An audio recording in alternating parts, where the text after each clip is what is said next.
program podcast resmi milik Universitas Panji Sakti Singaraja. Sobat Cendekia, masih ada yang belum tahu Universitas Panji Sakti? Well, let me tell you.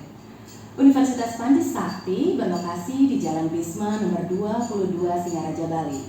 Dan Universitas Panji Sakti merupakan salah satu universitas swasta pertama di Bali Utara.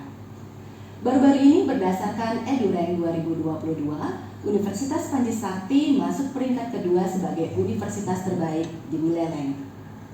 Kalau Sobat Cendekia mau join tapi masih bingung pilih jurusan, let me tell you.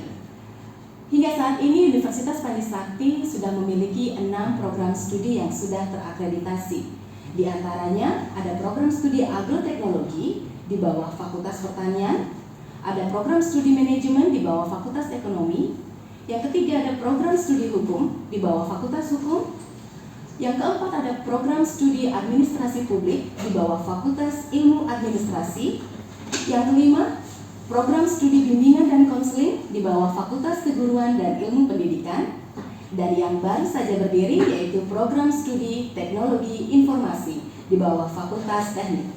Jadi, tunggu apa lagi? Silakan kunjungi website kami di www.unipas.co.id. Well, Sobat Cendekia, podcast Let Me Tell You akan berbincang dengan narasumber atau bintang tamu yang selalu spesial di tiap episodenya. Kita akan membahas tentang hal-hal atau event, baik akademis maupun non-akademis yang diselenggarakan oleh Universitas Panji Sakti. Nah, di episode perdana kita kali ini, kita sudah kedatangan tamu spesial, yakni Rektor Universitas Panji Sakti Singaraja, yakni Dr. Inyoman Gede Remaja SHMH. Menariknya, beliau baru saja dilantik sebagai Rektor Universitas Panji Sakti, tepatnya pada bulan November tahun 2022 kemarin. Beliau dilantik sebagai Rektor Unipas untuk periode 2022-2026. Selamat pagi Bapak Rektor. Selamat pagi Bu Yati. Bagaimana keadaannya hari ini Pak? Baik, sehat. Iya. Ya, terima kasih banyak. Terima kasih juga sudah hadir dalam program podcast kita pagi ini ya Pak ya. Baik Pak, setelah ditetapkan sebagai Rektor baru, apa kesibukan Bapak hari ini? Iya, memang kalau dari sisi kesibukan tidak banyak berubah, karena sebelumnya kami juga menjabat sebagai dekan di Fakultas Hukum. Tapi memang ada perubahan sedikit, terutama dari sisi jam kerja. Baik. Jadi kita sedikit agak lebih pagi, ya, karena dalam konteks ini saya ingin menerapkan keteladanan kepada sivitas kita, di mana kita sekarang menerapkan disiplin kepada pegawai. Jadi konsekuensi dari itu, maka saya sebagai pengambil kebijakan untuk menentukan disiplin kepada pegawai, kita harus bisa memberikan contoh terlebih dahulu. Sehingga saya berkomitmen bahwa kehadiran saya di kampus itu selalu lebih awal daripada pegawai. Itu saja sih sebenarnya bedanya. Dari sisi kesibukan yang lain saya kira masih tetap sama dengan kesibukan-kesibukan sebelumnya. Oke, baik. Ya. Berbicara tentang pemilihan Bapak kan baru saja terpilih sebagai Rektor di Universitas Panji Sakti. Bagaimana perasaan Bapak saat terpilih? Iya, kalau ditanya soal perasaan sebetulnya biasa Bu Yati. Karena apa? Karena rektor itu kan jabatan, jadi jabatan amanah sifatnya, yang itu sifatnya tidak kekal ya. Kalau sebagai perbandingan, ketika saya dulu lulus sebagai PNS, dari sisi perasaan tentu berbeda. Kalau dulu sebagai PNS kita merasa sangat senang sekali begitu diangkat sebagai PNS, kan begitu. Nah, kalau sekarang sebagai rektor itu memang satu sisi ada rasa senang, tapi satu sisi ada beban tanggung jawab yang cukup besar. Jadi itu yang kemudian dari sisi saya tidak, dari sisi perasaan mungkin tidak terlalu berubah gitu, karena sisi lain tadi saya katakan ada perasaan senang, tapi ada juga tanggung jawab. Yang tanggung jawab itu tentu sesuatu yang sedikit menjadi beban bagi kita, karena kita memiliki tanggung jawab yang lebih besar dibandingkan dengan dulu jabatan-jabatan sebelumnya. Baik. Seperti itu. Iya. Itu dari perasaan Bapak. Lalu bagaimana dari keluarga? Respon keluarga ketika mengetahui Bapak terpilih sebagai Rektor Universitas Panji Sakti? Iya, perjalanan saya sebagai rektor itu sebenarnya tidak dalam perencanaan kami, terutama di keluarga. Jadi keluarga saya terutama istri memang belum begitu siap dengan perjalanan seperti ini, karena kami tidak ada perencanaan untuk tahun-tahun belakangan ini untuk sebagai rektor. Tapi kebetulan karena mungkin sudah alam menghendaki seperti itu, ya ada kekagetan ya. Jadi terutama istri ada kekagetan karena apa? Karena istri itu menganggap dari sisi usia mungkin saya belum begitu pantas untuk menjabat dalam jabatan yang paling tinggi dalam suatu universitas.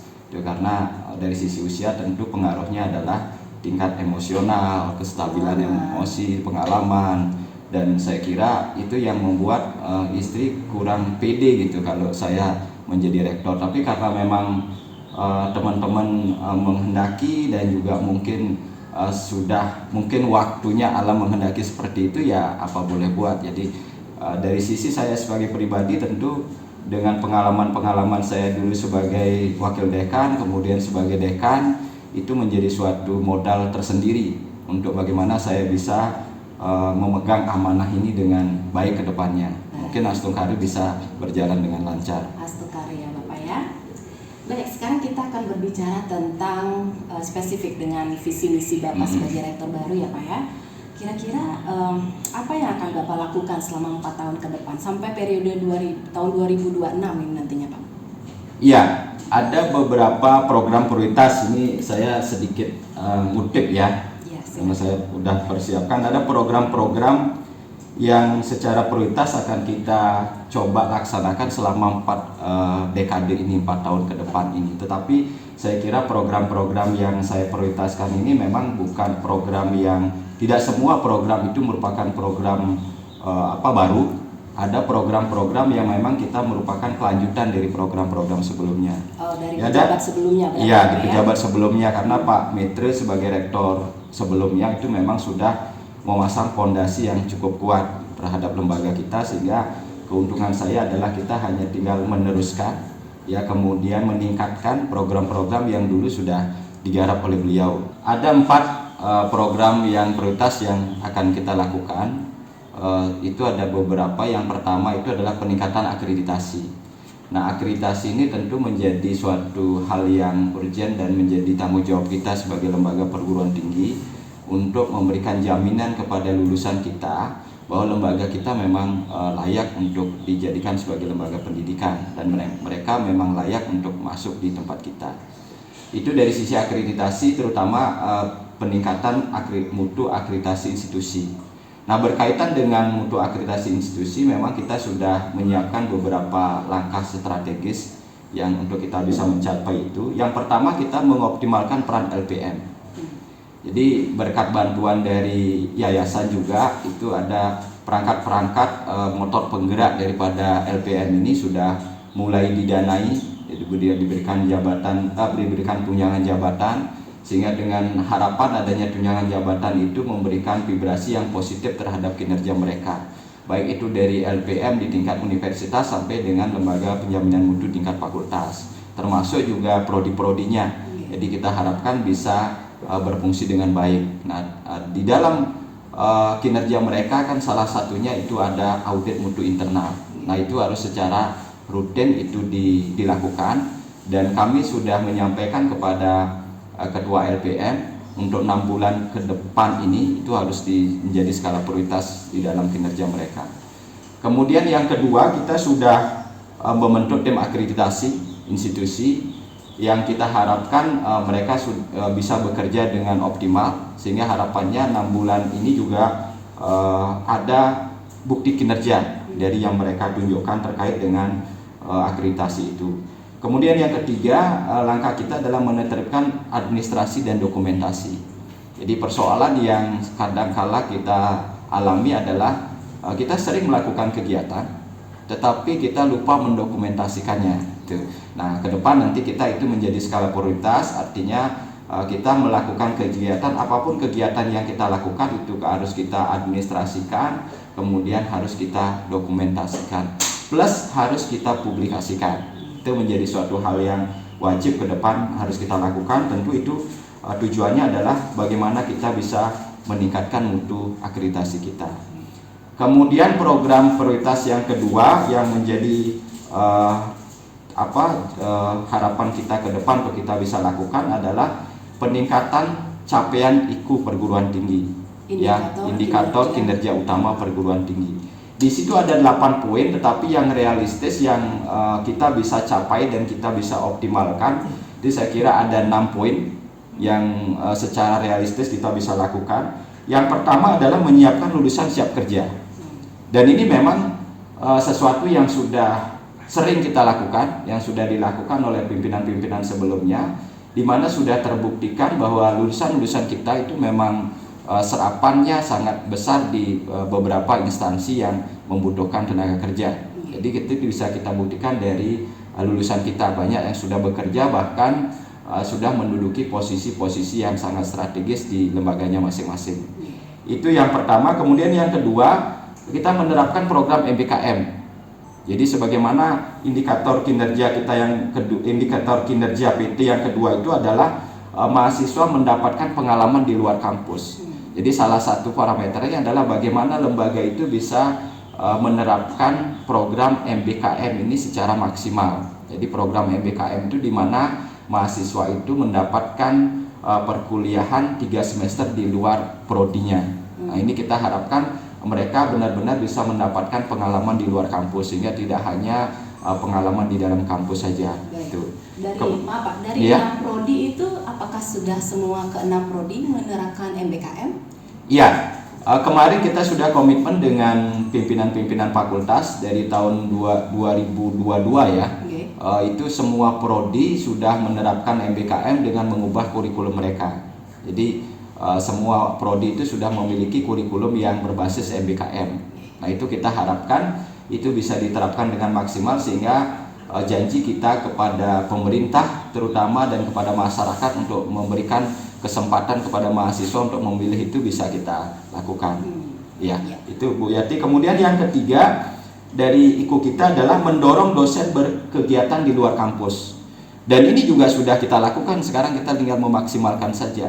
Ada beberapa dosen kita yang memang aktivitasnya berada di luar kampus, baik itu adalah mereka sebagai konsultan, kemudian mereka digunakan sebagai narasumber, kemudian mereka digunakan sebagai saksi ahli misalnya di dalam peradilan maupun penyidikan, itu yang dilakukan oleh teman-teman di Fakultas Hukum, termasuk konsultan-konsultan yang dilakukan oleh teman-teman di Fakultas Ekonomi misalnya, dan teman-teman di FKIP itu sudah melakukan hal seperti itu.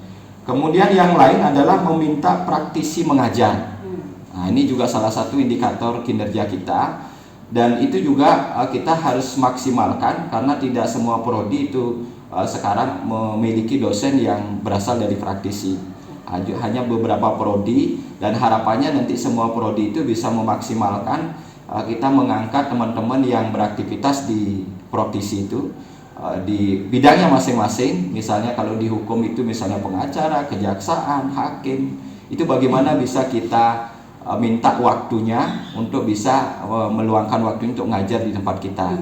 Dan prodi-prodi lain yang juga saya kira juga memiliki kesempatan yang sama seperti itu, tergantung bagaimana pendekatan kita kepada teman-teman di luar itu. Saya pikir teman-teman yang praktisi-praktisi itu cukup antusias ketika mereka kemudian diminta, karena ini adalah semacam penghargaan ya. Saya kira itu tidak terlalu sulit untuk kita lakukan. Kemudian yang kelima, hasil kerja dosen digunakan oleh masyarakat. Nah, ini juga sifatnya memaksimalkan Ibu, karena kemarin-kemarin sudah banyak juga jadi hasil kerja dosen itu dimanfaatkan oleh masyarakat. Misalnya contoh adalah penggarapan naskah akademik misalnya. Itu yang dilakukan oleh teman-teman kita dipercaya oleh pemerintah daerah untuk melakukan kajian yang menggarap beberapa naskah akademik yang itu nanti akan menelurkan peraturan daerah di peraturan daerah Kabupaten Buleleng, dan itu tentu dimanfaatkan oleh masyarakat kita ketika itu sudah diundangkan menjadi perda. Dan hasil-hasil penelitian kita juga banyak digunakan oleh masyarakat, misalnya teman-teman di pertanian yang kemudian bisa menghasilkan suatu penelitian, kemudian itu disampaikan pada masyarakat dan langsung bisa dipraktekkan gitu. Kemudian yang keenam, menerapkan sistem pembelajaran kolaboratif dan partisipatif. Nah, ini memang tadi jadi satu jalan dengan bagaimana kita mengubah kurikulum itu mengubah kurikulum pembelajaran kita menjadi kurikulum berbasis MBKM itu. Jadi di dalamnya, termasuk di dalamnya adalah bagaimana kita mengembangkan sistem pembelajaran yang kolaboratif dan partisipatif itu, agar fokusnya itu ada di mahasiswa gitu. Jadi sekarang kan sudah tidak zamannya lagi dosen itu mengajar dengan metode ceramah ya, dosen, karena belum tentu loh dosen sekarang lebih pintar dari mahasiswa, bahkan mungkin mahasiswa yang justru lebih pintar kan. Cuma masalahnya kan dosen tahunya lebih dulu aja dari mahasiswa. Tapi kalau soal kepintaran itu kan belum tentu juga dosennya lebih pintar. Ya karena itu lebih efektif ketika kita menerapkan metode sharing, ya diskusi gitu, saling melengkapi antara mahasiswa dengan dosennya. Jadi dosennya itu diharapkan hanya sebagai memfasilitasi, sebagai fasilitator agar mereka bisa mengembangkan ilmunya sendiri gitu yang mereka miliki. Nah itu dari sisi peningkatan capaian IQ perguruan tinggi, itu yang secara realistis yang ke depan bisa kita capai dan kita berharap itu bisa dimaksimalkan. Kemudian yang ketiga programnya adalah peningkatan student body. Nah ini juga menjadi hal yang wajib Bu. Jadi hal yang wajib karena perguruan tinggi swasta itu minimal harus sekarang memiliki student body minimal 1.000 mahasiswa. Dan itu kita harapkan ke depan itu bisa tercapai itu. Nah, apa langkah-langkahnya? Itu kita sudah menerapkan beberapa strategi. Yang pertama adalah memberikan beasiswa.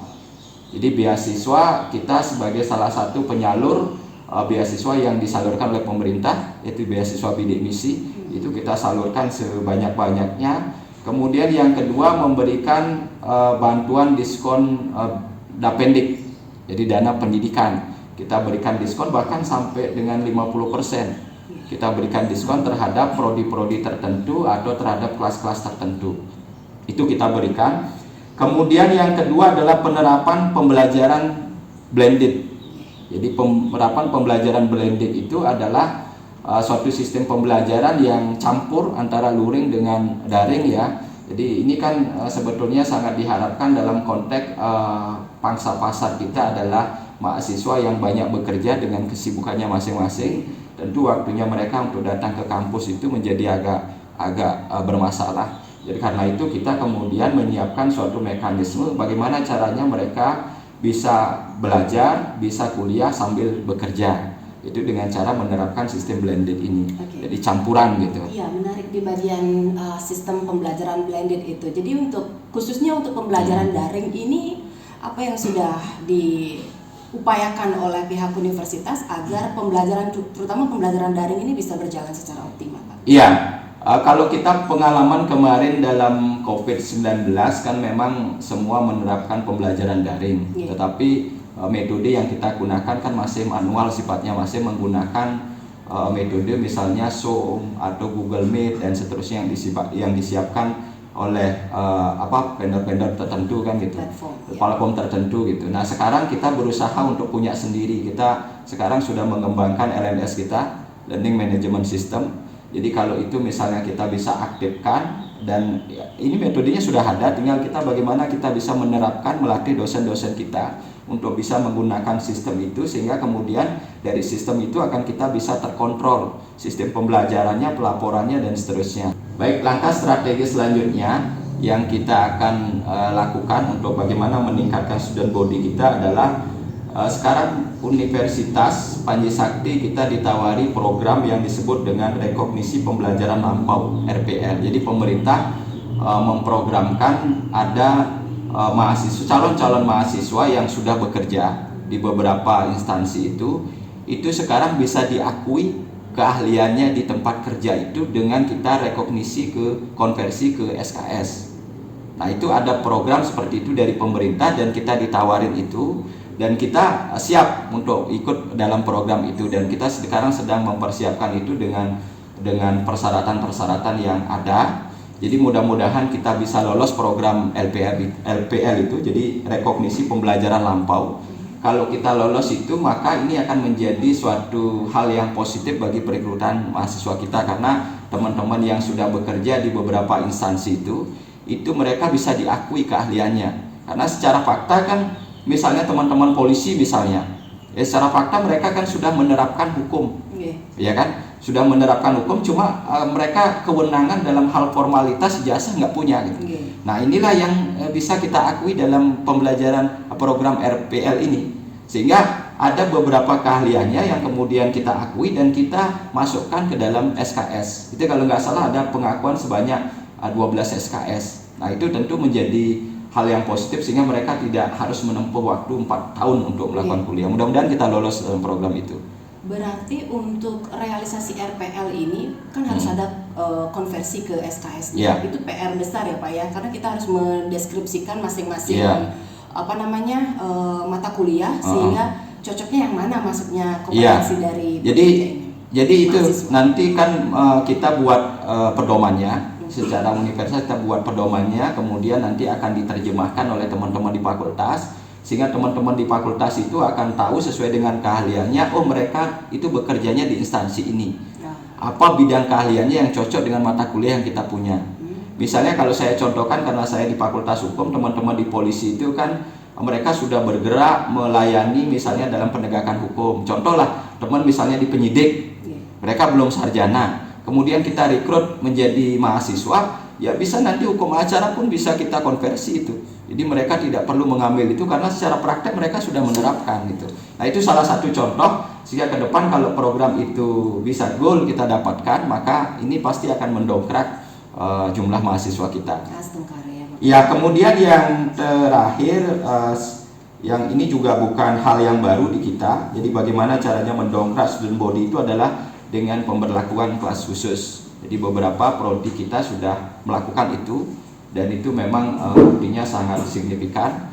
Jadi kita mempersilahkan kepada dengan konsep pemikiran kepemimpinan saya memberikan keleluasaan kepada masing-masing pimpinan fakultas untuk bagaimana mereka berkreasi dan berinovasi masing-masing.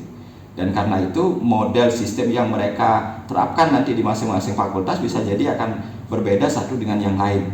Yang penting mereka tahu bahwa sistem yang mereka terapkan itu bisa mendukung program kita di universitas, sepanjang sistem yang mereka terapkan itu tidak bertentangan dengan aturan yang ada. Nah, ada 4 langkah strategis itu yang saya kira kita bisa untuk mendongkrak bagaimana caranya kita dalam peningkatan student body itu. Kemudian program lain yang juga menjadi skala prioritas di kita adalah penerapan sistem digital, Bu. Jadi penerapan sistem digital itu kan menjadi suatu konsekuensi yang kita tidak lepas dari dunia digital sekarang ini. Jadi kita jangan sampai abai atau jangan sampai kita apatis dengan perkembangan yang ada. Jadi karena itu Panji Sakti juga ingin mengikuti perkembangan itu. Dan langkah-langkah yang kita lakukan adalah sekarang kita sudah mulai menyiapkan sistem administrasi digital, jadi terutama bagi administrasi kemahasiswaan yang disebut dengan SIAK. Jadi SIAK itu adalah sistem informasi akademik. Nah itu kita mudah-mudahan 6 bulan ini selesai sistemnya, sehingga kemudian di semester ini kita kemarin yang sudah panggil itu yang garap, dia berjanji akan semester ini bisa uji coba sistem itu. Jadi semester ini kita uji coba, kemudian semester depannya kita sudah bisa on dengan sistem itu. Kemudian yang kedua yang tadi sempat saya singgung adalah menyiapkan LMS kita. Jadi sebenarnya LMS itu sudah siap, sudah ada gitu. Tinggal kita mempraktekkan gitu. Jadi kita melatih dosen-dosen kita agar bisa atau biasa menggunakan LMS itu.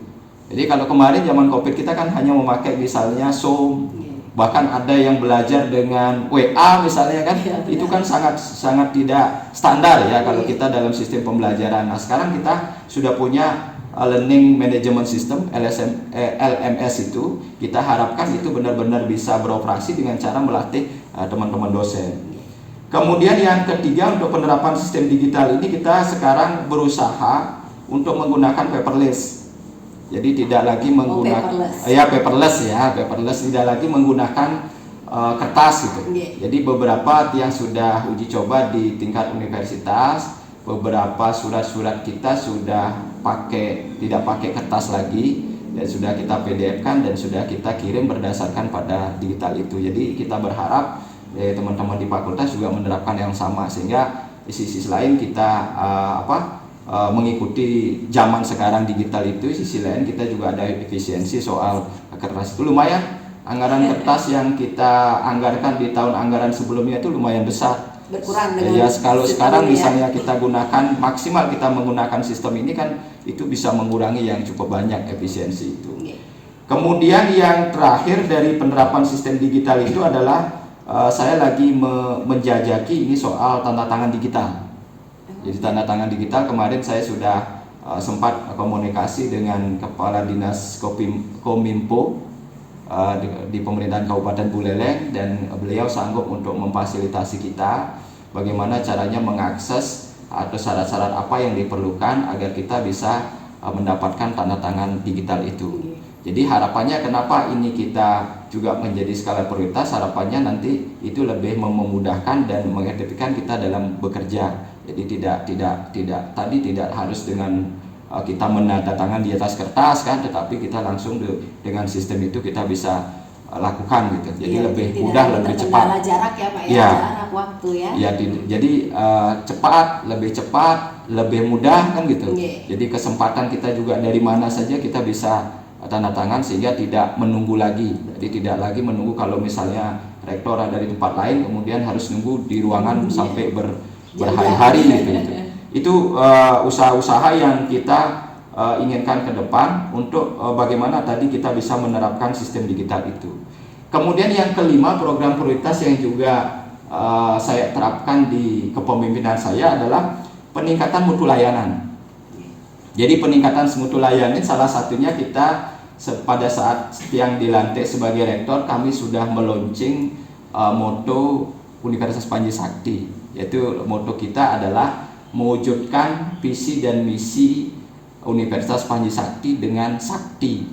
Jadi sakti, kata sakti itu memang kita pakai dari kata yang pakai nama sesunan kita di Buleleng, Ki Barak Panji Sakti, yang namanya juga dari dulu kita sudah pakai. Jadi kenapa saya pakai Pak Sakti itu karena memang ada aura, ada vibrasi yang saya kira itu akan menjadikan semangat yang luar biasa bagi kita. Nah, sakti yang dimaksud itu adalah yang pertama, S-nya itu adalah melayani dengan senyuman. Jadi kita harapannya nanti dosen, kemudian pegawai bisa melayani mahasiswa dan masyarakat dengan senyuman, karena ketika kita tersenyum seperti Bu Yati tersenyum kan kelihatan cantiknya ya. Ketika saya tersenyum kelihatan juga gantengnya walaupun nyatanya gak ganteng kan gitu. Jadi kalau kita tersenyum rasanya kesusahan, problem-problem kita otomatis kita hilang gitu. Nah, kita harapkan itu terjadi gitu, sehingga mahasiswa yang datang ke kampus yang tadinya dia banyak beban, ketika melihat pegawai kita tersenyum dia udah hilang bebannya. Nah, itu salah satu yang ingin kita capai, dan makanya tidak hanya dalam bentuk fisik tersenyum itu saja, tapi bagaimana kita bisa melayani masyarakat dan melayani mahasiswa dengan baik. Nah, itu kita akan berlakukan, misalnya contohnya dalam hal bimbingan skripsi. Ini kadang-kala jadi problem di kita ya. Bimbingan skripsi, bagaimana sekarang dosen itu tidak merasa, walaupun dia punya kewenangan tapi tidak merasa oh saya punya kewenangan gitu. Yang otoriter gitu, misalnya kepada mahasiswa. Jadi kita bagaimana caranya membimbing mahasiswa itu dengan sifat pelayanan. Jadi tidak kita kemudian mahasiswa aja dianggap butuh kita gitu. Tapi bagaimana kita benar-benar bisa melayani mahasiswa sehingga mahasiswa merasa nyaman ketika dia dibimbing, ketika dia menyelesaikan skripsi, ketika dia misalnya menyelesaikan administrasi yang lain gitu. Mereka merasa nyaman di situ. Harapan yang lain adalah ketika mahasiswa kita merasa nyaman, maka vibrasi itu pasti akan juga ditelurkan ke masyarakat yang lain kan gitu. Nah, ini juga akan bisa menarik masyarakat yang lain untuk bisa kuliah di kita. Itu yang S yang pertama. Kemudian A yang kedua itu adalah ASRI. Ini memang kita sangat terima kasih dengan yayasan. Jadi yayasan itu sebenarnya sudah menciptakan suatu lingkungan yang sudah asri. Jadi mungkin masyarakat kita yang belum pernah ke Panji Sakti bisa membuktikan bahwa lingkungan kita kan sudah berbeda sekarang Bu ya. Jadi lingkungan kita sudah bersih, kemudian lebih indah, lebih nyaman.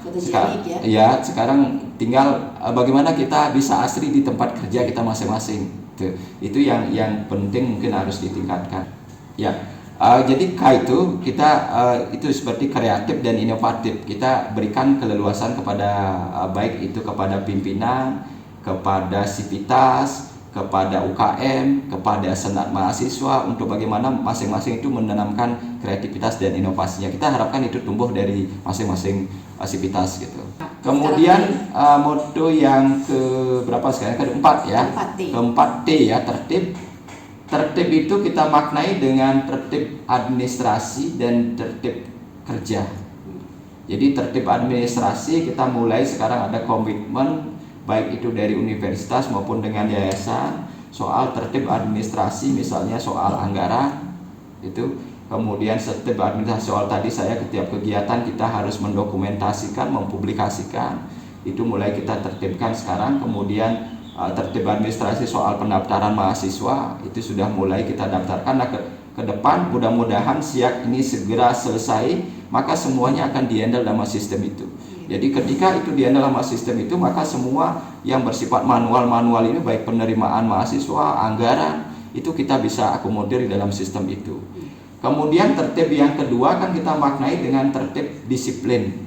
Nah, disiplin ini yang mungkin langkah baru Tiang untuk mengajak teman-teman pegawai untuk bagaimana kita disiplin dalam bekerja. Yang tadi saya sampaikan, saya ingin menerapkan sistem tauladan tadi.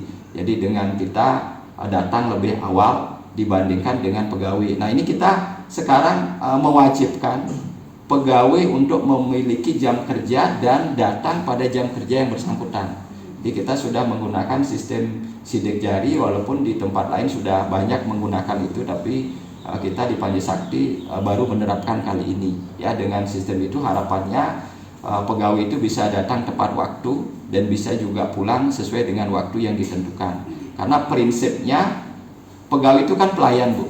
Jadi pelayan mahasiswa, pelayan masyarakat. Nah, mereka mesti ketika dianggap sebagai sebuah pelayanan, maka mesti mereka harus hadir terlebih dahulu sebelum orang yang dilayani hadir, kan begitu. Nah, itulah kita harapkan ada. Tetapi sekali lagi kita tidak menggunakan pendekatan kewenangan di situ. Ya, walaupun mestinya kita bisa menggunakan itu. Artinya kewenangan itu artinya ya kita paksa pegawai kita untuk jam datang sekian. Kalau enggak ya silakan pilih, kan begitu. Tapi saya mencoba dengan pendekatan yang lain, yang lebih humanis. Salah satunya adalah tadi dengan sistem tauladan. Kemudian yang kedua adalah melakukan pendekatan dengan mereka, dan itu sudah saya lakukan. Jadi sebelum kita menerapkan ini, kita sudah ngajak ngobrol mereka, mengajak mereka untuk berubah, dan ketika mereka siap berubah, mereka komitmen untuk berubah, tentu kedisiplinan itu menjadi kesadaran mereka sendiri. Nah, ketika menjadi kesadaran mereka sendiri, ini akan lain akibatnya. Jadi imbasnya akan lain. Biasanya kalau orang dipaksa itu kan karena gerundel, dia mungkin isinya marah-marah gitu ya, gerundel, takut dan seterusnya. Tapi ketika itu tumbuh kesadaran dari dia mereka akan merasa enjoy dalam melakukan kegiatannya. Kalau itu dibiasakan terus, saya kira disiplin itu menjadi suatu hal yang sederhana gitu, tidak seberat yang kita bayangkan. Kalau di awal-awal mungkin berat, tapi ketika itu sudah dibiasakan menjadi hal yang biasa gitu. Ya, Pak, ya. Ya. Itu soal T yang keempat ya. Nah, terakhir ini ada I. I itu kita maknai sebagai ikhlas. Nah, ini ikhlas ini kenapa kita memasang motto ini, kan kita salah satu keinginan yang kita ingin capai adalah bagaimana sivitas, bagaimana kita semua baik itu dosen dan pegawai itu bisa melakukan kegiatan dan pekerjaannya dengan ikhlas. Ketika kita bisa melakukan pekerjaan dengan ikhlas, pasti kita akan melakukan itu dengan rasa senang. Ketika melakukan dengan rasa senang, maka tentu kita akan enjoy, tentu kita akan bahagia dengan pekerjaan kita, kan begitu. Nah, ketika kita sudah bahagia dengan pekerjaan kita, ya pasti nanti hasilnya juga akan lebih bagus. Ketimbang misalnya kita melakukan pekerjaan itu dengan tidak senang, dengan ditekan-tekan, dengan marah-marah dan seterusnya, pasti nanti hasilnya juga nggak bagus. Nah, itu dasarnya apa menurut saya, menurut kita dasarnya adalah pada keikhlasan. Jadi keikhlasan kita di dalam melakukan setiap pekerjaan apapun yang kita lakukan, kita harus ikhlas melakukan itu sehingga kita merasa nyaman melakukan itu. Itu motto yang kita terapkan dan saya sudah launching pada saat pelantikan saya. Harapan kita adalah bagaimana dengan moto itu bisa merasuk ke dalam sanubari setiap insan yang ada di sivitas kita, sehingga kemudian mutu pelayanan kita kepada mahasiswa dan masyarakat menjadi meningkat. Itu harapan kita bersama, ya, Bu Yati. Semoga bisa terrealisasi ya Pak ya, harapan kita. Tentu dukungan semua. Iya benar. Ya. Ya baik, menarik sekali perbincangan kita Bapak. Kita lanjutkan lagi ya Pak ya dengan beberapa pertanyaan di sini. Tadi di awal di opening statement sempat saya sebutkan bahwa berdasarkan EduRank tahun 2022, Universitas Panji Sakti masuk peringkat kedua sebagai universitas terbaik di Singaraja Pak ya. Menurut Bapak apa yang kedepannya Bapak ingin lakukan bersama teman-teman di Sivitas Kampus Unipas untuk mempertahankan atau meningkatkan predikat tersebut? Iya, itu memang penilaian dari lembaga lain ya, dari instansi lain, bukan dari kita.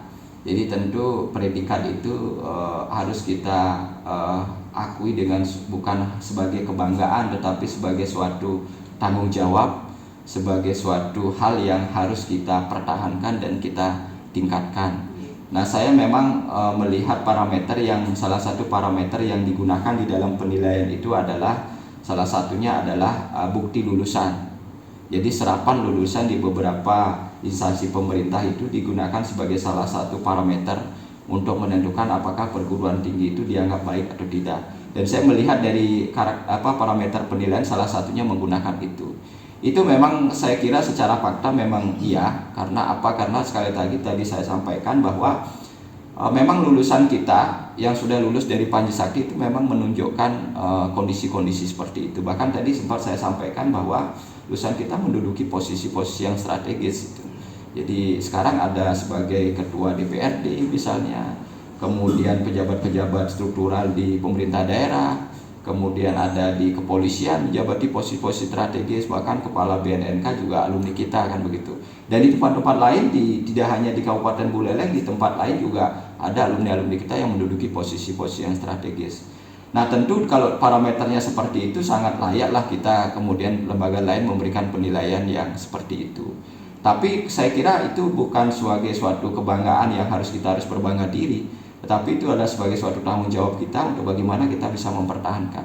Nah, salah satu strategi yang bisa kita lakukan untuk bagaimana kita bisa melakukan pertahanan ataupun peningkatan terhadap predikat itu, yang pertama adalah kita harus menjaga mutu lulusan.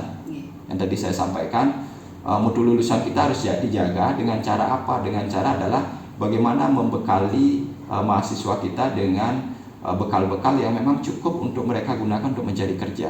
Karena itu di dalam kurikulum yang kita pasang itu, kita sekarang lebih banyak mendominankan pada mata kuliah praktek dibandingkan dengan mata kuliah teori. Jadi lebih banyak mahasiswa itu diajarkan tentang praktek, dan kemudian pelibatan teman-teman praktisi itu tentu menjadi suatu hal yang positif untuk bagaimana kita menyiapkan lulusan kita pada dunia kerja nanti di depan. Jadi kita harapannya dengan apa yang kita berikan, begitu mereka lulus benar-benar cepat terserap, sehingga itu akan bisa mempertahankan bagaimana predikat kita. Kemudian yang lain adalah bagaimana kita memaksimalkan agar mahasiswa kita lulus tepat waktu.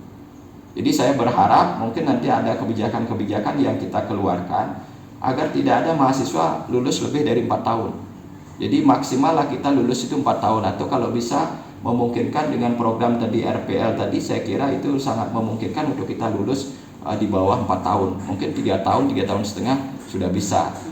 Ya, itu strategi yang kita lakukan untuk bagaimana kita bisa mempertahankan predikat tadi, yaitu salah satunya tadi yang saya sampaikan adalah bagaimana kita memperpendek waktu tunggu lulusan kita. Kemudian yang ketiga adalah peningkatan mutu tridharma kita. Jadi ini tentu jadi salah satu indikator ya penilaian kita. Mutu tridharma kita misalnya di bidang pengajaran itu sudah langkah strategisnya adalah dengan mengubah kurikulum kita ke arah kurikulum yang memang sesuai dengan perkembangan kita sekarang ini. Kemudian yang kedua dari sisi penelitian, kita berusaha untuk bisa mengakses penelitian-penelitian yang pendanaannya dari luar. Kita sebenarnya sudah tekankan kepada Pak Ketua LP2M ya, bagaimana kemudian kita Sivitas ini kita bisa mengakses lebih banyak penelitian-penelitian yang berasal dari luar. Karena penelitian-penelitian yang berasal di dalam tentu nanti kita terkendala soal pendanaan di situ. Tapi kalau kita bisa mengakses, saya kira itu sangat memungkinkan, sangat realistis untuk kita bisa lakukan karena pemerintah sendiri banyak mengucurkan anggaran-anggaran penelitian. Jadi tinggal bagaimana kita strategi untuk mengakses itu. Kemarin kita sudah mendatangkan narasumber yang bisa memberikan strategi, memberikan trik-trik tertentu dan bagaimana caranya kita bisa mengakses dana-dana yang disiapkan oleh pemerintah itu. Dan mudah-mudahan itu bisa terrealisasikan sehingga ke depan kita lebih banyak mengakses sumber pendanaan dari luar berkaitan dengan penelitian. Kemudian pengabdian kepada masyarakat seperti tadi saya sampaikan, itu juga salah satu indikator nanti kita di IKU itu. Jadi bagaimana nanti sivitas kita itu lebih banyak melakukan pengabdian keluar karena pengabdian itu tidak identik itu secara kelembagaan saja, kan begitu. Tidak identik dengan bahwa fakultas ini melakukan pengabdian di mana gitu misalnya. Tapi pengabdian itu juga terkait dengan personal masing-masing dosen. Jadi kalau misalnya ada dosen yang aktif di desanya misalnya sebagai anggaplah seperti Tiang juga aktif sebagai prajuru desa adat itu misalnya. Itu salah satu wujud dari pengabdian kita. Jadi bagaimana kita bisa sebagai seorang akademisi itu juga bisa bermanfaat bagi lingkungan kita, bagi seputaran kita, bagi masyarakat kita. Itu adalah bagian dari bentuk pengabdian. Nah itu juga yang kita akan maksimalkan. Di samping memang pengabdian-pengabdian yang dilakukan secara kelembagaan yang tadi sudah kita sampaikan. Nah itu beberapa strategi Bu Yati yang saya kira itu bisa kita gunakan untuk bagaimana kita bisa mempertahankan predikat tadi. Ya, terima kasih Pak atas jawaban, penjelasan yang sangat lugas, realistis ya Pak ya.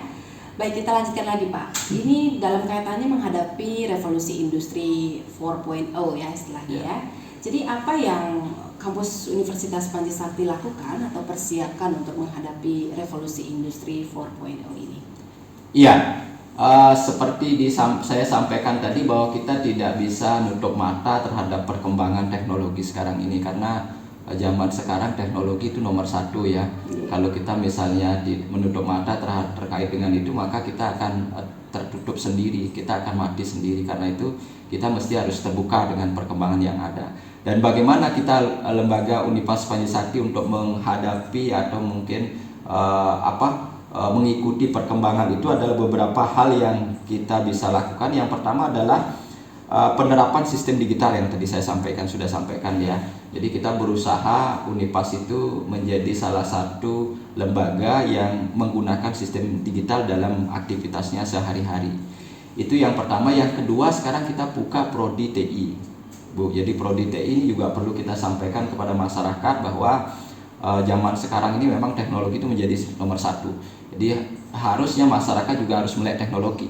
Jadi tidak ada masyarakat yang buta terhadap teknologi itu. Karena itu mesti kita harus bangkit, mesti harus masyarakat itu harus tahu, paham, dan kalau memang ingin lebih banyak memahami tentang teknologi itu maka kuliahlah di Panji Sakti, kan begitu. Jadi kita sekarang membuka program TI, teknologi informasi. Mudah-mudahan ini ke depan bisa optimal kita jalankan, sehingga dengan kita membuka program TI ini, satu tadi saya bilang bahwa kita lembaga sudah mengikuti perkembangan yang ada. Yang kedua, kita memberikan kontribusi yang positif bagi masyarakat, mengikuti kebutuhan dan apa yang zaman sekarang dibutuhkan oleh masyarakat, yaitu TI itu. Jadi kita mengakomodir kalau ada masyarakat yang butuh pemahaman yang lebih jauh tentang teknologi, ya silakan bisa menempuh pendidikan di Panji Sakti. Dan kita sudah siapkan diskon UKT untuk teman-teman, untuk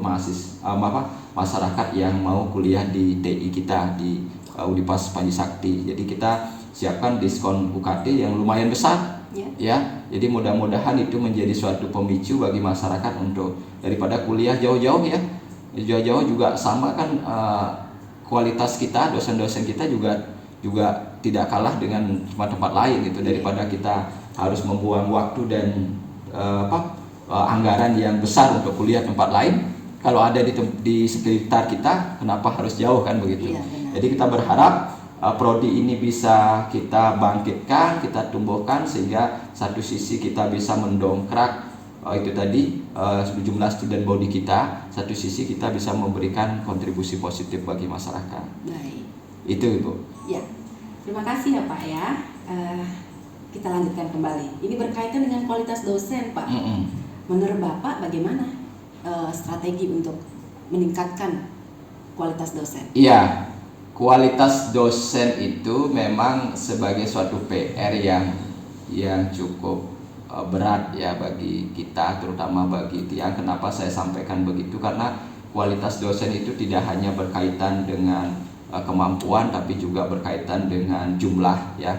Jumlah dosen kita yang senior-senior itu sekarang sudah banyak yang mau pensiun.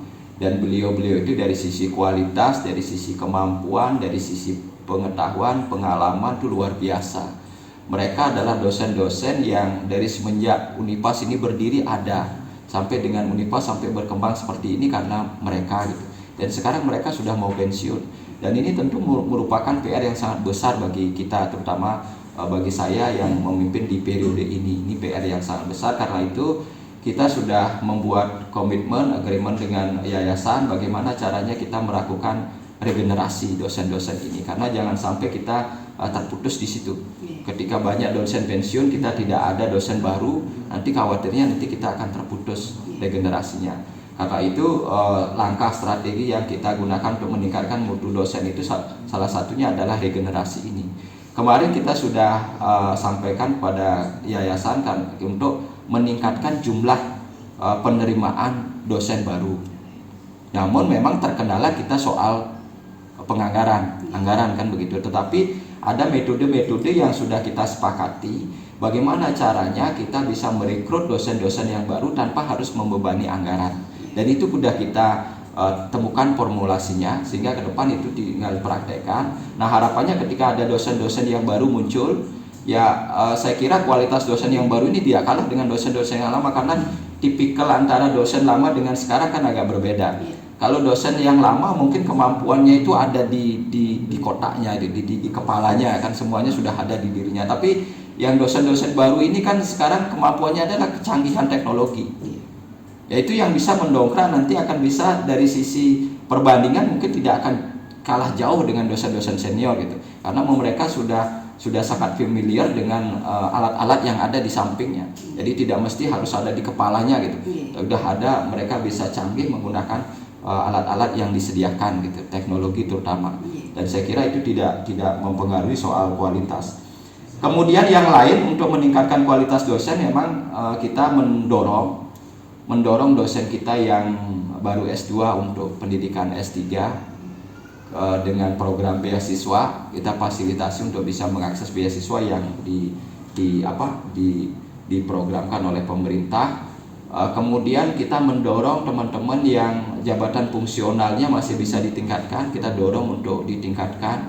Itu tentu dengan beberapa insentif yang kita siapkan di lembaga ya, terkait dengan dorongan-dorongan yang kita berikan itu. Mudah-mudahan dengan seperti itu ada semangat bagi teman-teman yang S2 untuk kuliah ke S3 ataupun dari jabatan fungsional yang masih bisa ditingkatkan, cepat ditingkatkan ke tingkat yang lebih tinggi kan begitu. Itu langkah-langkah yang kira-kira untuk meningkatkan kualitas. Kemudian kita juga dalam berbagai kesempatan memaksimalkan pengiriman dosen dan tenaga pendidikan kita untuk mengikuti pelatihan-pelatihan yang kita biayai, sehingga ada kemampuan-kemampuan teknis yang harus dimiliki oleh dosen itu kita bisa miliki sekarang. Nah, itu beberapa langkah strategi saya kira untuk bagaimana kita bisa meningkatkan mutu kualitas dosen.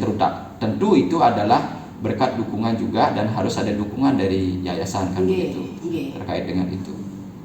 Baik, Bapak, tadi di awal Bapak sudah menjelaskan banyak hal tentang program atau rencana Bapak di periode kepemimpinan Bapak ya. Tentunya untuk merealisasikan program-program itu tidak bisa standing by its own lah ya. Universitas kita tentu memerlukan pihak-pihak lain yang kita ajak kerjasama.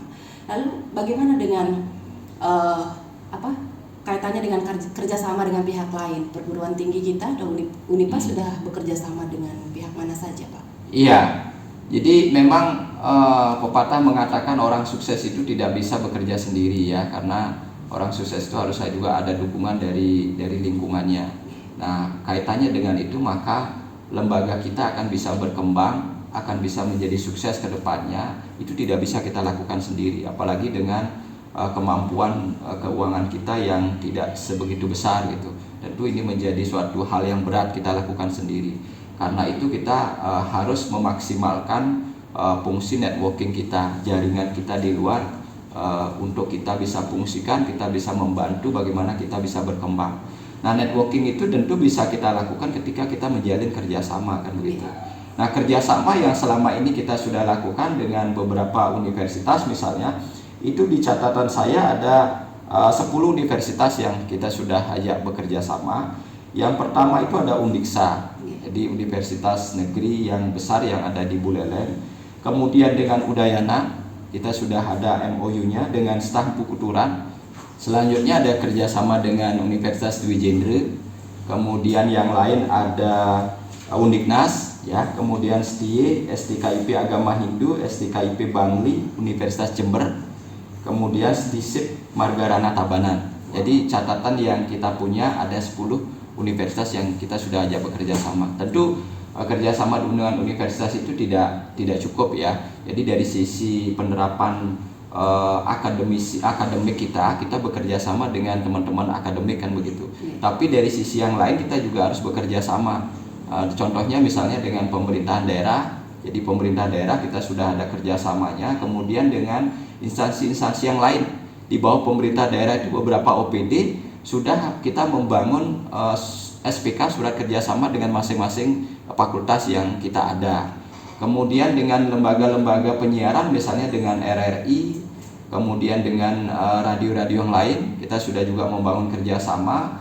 Kemudian kita lagi penjajakan dengan rumah sakit, kita dengan Kertausada kita mulai penjajakan bekerja sama. Kemudian dengan instansi-instansi atau perusahaan-perusahaan swasta, itu juga kita penting untuk membangun kerjasama itu. Sekali lagi bahwa kerjasama ini sebagai suatu usaha yang kita lakukan untuk membangun jejaring, membangun networking, karena dengan jejaring yang kita punya itu kita bisa manfaatkan untuk mendorong kekuatan kita di dalam membangun lembaga.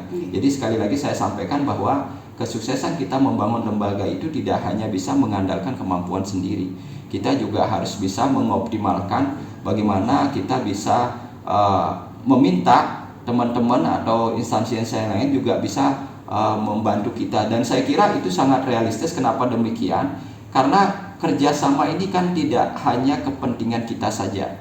Misalnya kita dengan pemerintah daerah misalnya. Jadi tidak hanya kita saja Univas yang membutuhkan pemerintah daerah, tetapi pemerintah daerah juga membutuhkan kita. Di mana pemerintah daerah, apalagi yang dicanangkan oleh Pak Bupati sekarang adalah bagaimana Buleleng itu membangun SDM. Di Pak PJ Bupati sekarang kan memprogram itu. Salah satu prioritas utama dalam pembangunan Buleleng adalah membangun SDM-nya. Nah, kaitannya dengan membangun SDM itu kan tentu dengan kualitas masyarakatnya. Bagaimana kualitas masyarakat bisa ditingkatkan? Tentu dengan pendidikan, kan gitu. Nah, pendidikannya itu adalah kita ambil gitu. Jadi begitu kita bisa banyak masyarakat yang bisa kuliah ke kita, kemudian kita berubah kualitas dirinya, kualitas masyarakat itu menjadi lebih berkualitas, tentu itu akan memberikan sumbangan, dorongan, vibrasi yang positif terhadap pembangunan di Buleleng pada bidangnya masing-masing, kan begitu. Itu saya kira kerjasama itu saling menguntungkan lah. Jadi tidak hanya kepentingan kita, dan karena itu saya meyakini bahwa itu sangat realistis kita lakukan kerjasama seperti itu. Ya. Tadi saya mendengar ada kerjasama dengan pihak rumah sakit. Itu bentuk kerjasamanya seperti apa? Iya, dengan rumah sakit kita melakukan penjajakan itu karena salah satu mutu lembaga atau indikator kinerja utama kita adalah bagaimana kita ada layanan rumah sakit, Ibu. Jadi kalau di universitas negeri kan masing-masing punya rumah sakit. Kayak misalnya Brawijaya itu punya rumah sakit sendiri, Udayana punya rumah sakit sendiri. Sekarang Undiksa juga mau bangun rumah sakit sendiri. Nah, kalau kita swasta bangun rumah sakit kan nggak mungkin. Itu karena itu menjadi suatu persyaratan bahwa lembaga perguruan tinggi harus ada layanan kesehatan gitu. Jadi mungkin maksudnya ketika ada mahasiswa kita yang sakit, kemudian sivitas kita ada yang sakit, itu kita mudah berobat, itu mungkin maksudnya ya. Karena itu salah satu strategi yang kita lakukan ketika kita tidak mampu untuk membangun rumah sakit sendiri, ya tentu dengan kerjasama gitu. Nah itu kita lakukan penjajakan Bu. Kita kemarin melalui Fakultas Pertanian, kita sudah melakukan penjajakan dengan Rumah Sakit Kertausada. Mudah-mudahan bisa terrealisasi, sehingga dengan kerjasama itu diharapkan tadi terpenuhi persyaratan tadi. Kemudian yang kedua ada saling menguntungkan antara kita dengan rumah sakit. Bila perlu nanti kita lebih bererat kerjasama itu soal misalnya tentang kesehatan sivitas kita. Kalau misalnya sakit berobatnya ke Kertausada kan begitu. Itu sebagai salah satu implementasi nanti perwujudan dari kerjasama itu. Nah selain itu kita memang juga merekrut mahasiswa dari rumah sakit. Ya, itu kerjasama dengan rumah sakit itu yang juga penting kita lakukan Ibu, terkait dengan kerjasama. Ya. Baik Pak, kita lanjutkan ya Pak ya. Masih semangat Pak? Semangat, pasti harus semangat Bu. Iya. Pak, ini salah satu masalah bagi mahasiswa itu adalah sarana prasarana. Bagaimana menurut Bapak? Masalah klasikal nih Pak? Iya, itu memang persoalan yang tidak hanya kita yang menghadapi ya. Saya kira teman-teman di universitas lain juga menghadapi problem yang sama. Tapi minimal di kita Unipas itu sarana prasarana standar sudah kita miliki. Dan kita punya hal yang baik. Itu sarana prasarana yang kita miliki sekarang jauh dibandingkan dengan sarana prasarana yang dulu dimiliki itu. Sekarang ada beberapa peningkatan. Yang pertama kalau di sisi kampus kita kan memang dari dulu kita sudah punya 2 kampus ya, ada di Jalan Bisma dan ada di Jalan Pramuka, dan sekarang keduanya difungsikan optimal, jadi khusus untuk Panji Sakti gitu. Baik itu kampus di Bisma, kemudian kampus di Jalan Pramuka, itu yang digunakan untuk kantor rektorat dan juga kantor yayasan kan begitu. Kemudian yang lain gedung kuliah, saya kira kita sudah punya gedung yang sangat representatif. Jadi gedung-gedung kuliah kita dengan kelas yang cukup luas, kelas yang nyaman ya, semua ada LCD-nya, sebagian besar sudah ber-AC. Saya kira itu sebagai suatu kenyamanan bagi mahasiswa di dalam menjalankan perkuliahan.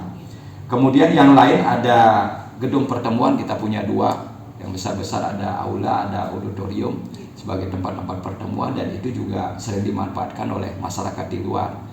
Itu terkait dengan kegiatan pertemuan. Kemudian ada sarana prasarana berupa lab.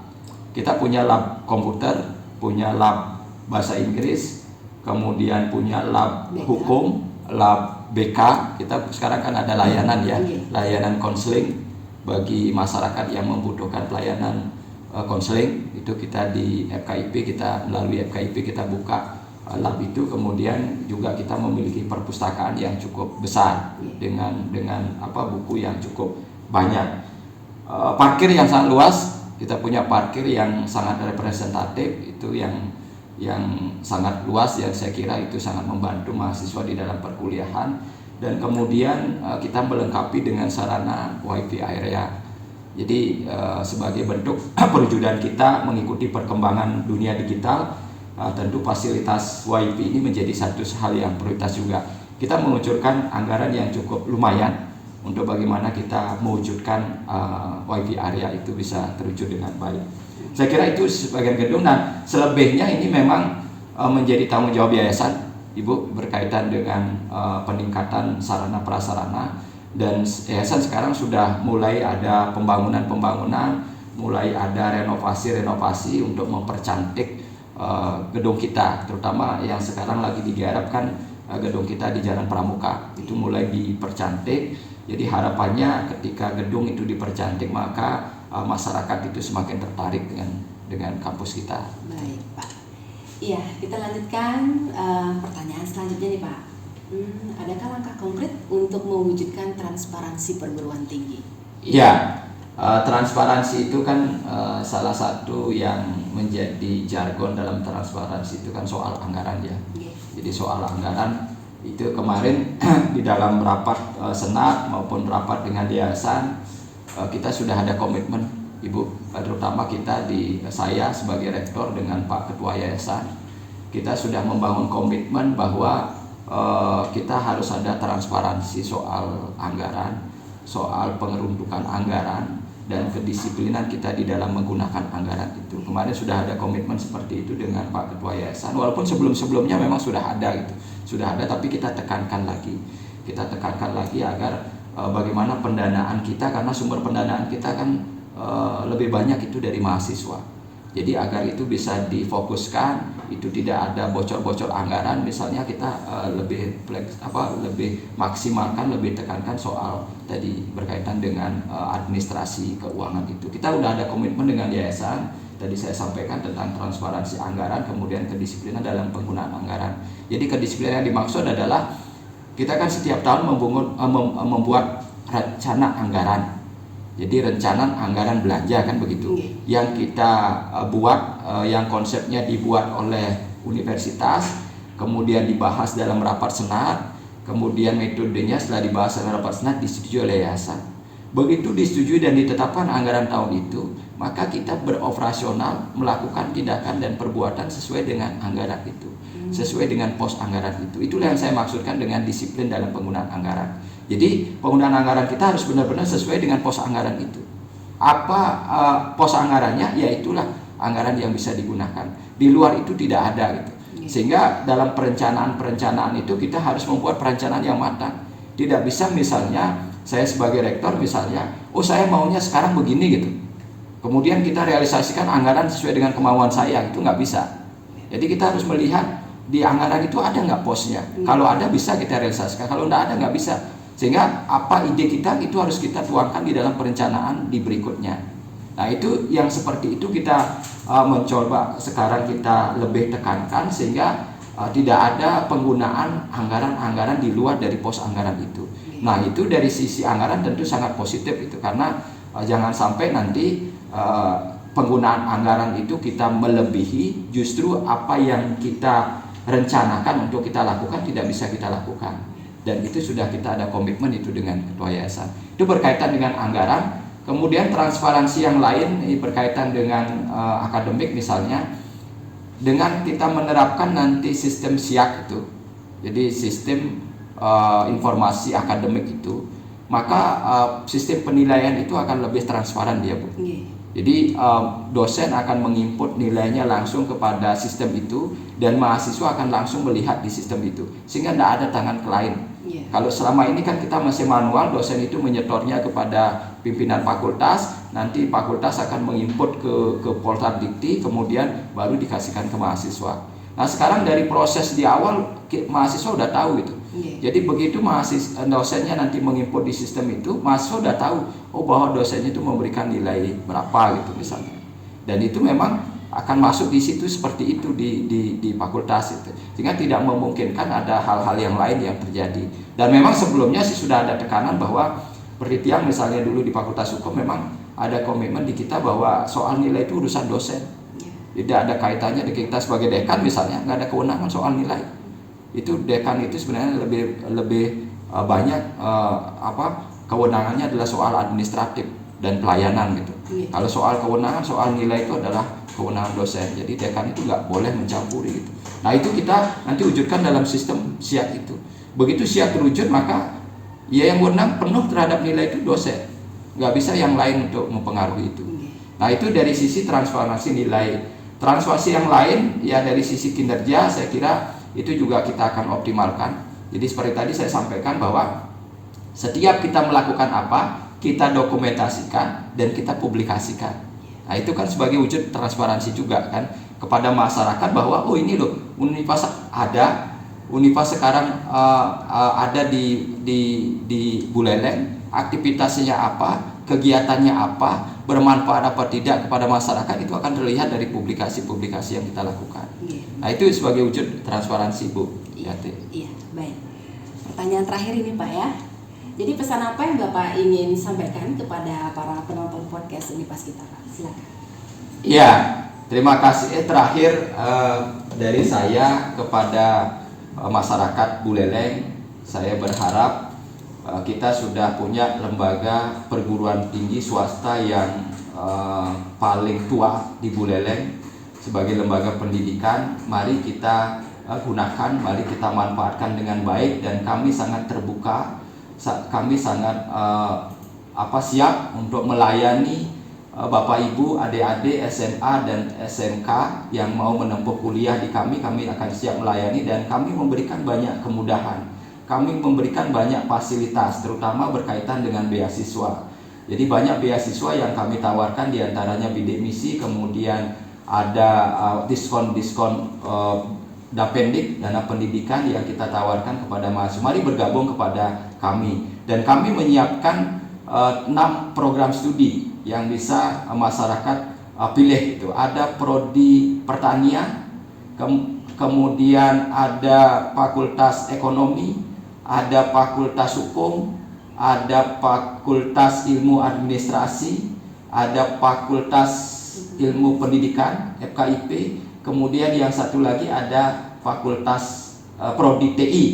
Jadi prodi TI, 6 prodi ini saya kira menjadi pilihan yang banyak bagi mahasiswa, dan jangan ragu bahwa tenaga pendidik kita memang tenaga-tenaga yang profesional yang memiliki keahliannya di bidangnya masing-masing. Dan perlu juga saya sampaikan bahwa tenaga-tenaga kita juga banyak digunakan di instansi lain, di tempat-tempat lain. Itu membuktikan bahwa kualitas tenaga pengajar kita tidak diragukan. Jadi jangan ragu-ragu untuk kuliah di Universitas Panji Sakti. Dan kami sangat terbuka, dan kami akan sampaikan ucapan selamat datang kepada masyarakat, adik-adik SMA dan SMK yang mau bergabung kepada kami. Mungkin itu Bu Yati. Baik, jangan ragu ya Sobat Cendekia ya untuk bergabung dengan Universitas Panji Sakti. Untuk Bapak Rektor, terima kasih banyak atas waktunya ya Pak ya. Semoga lain kali Bapak bisa menyempatkan waktu juga untuk kami undang lagi ke sini ya Pak ya. Terima kasih banyak Pak. Ya. Baik, Sobat Cendekia, demikian tadi bincang-bincang kita bersama Rektor Universitas Panji Sakti Singaraja. Semoga dapat menambah wawasan Sobat Cendekia semua, khususnya pengetahuan tentang Universitas Panji Sakti. Sampai jumpa di episode podcast Let Me Tell You yang selanjutnya. Salam Sakti.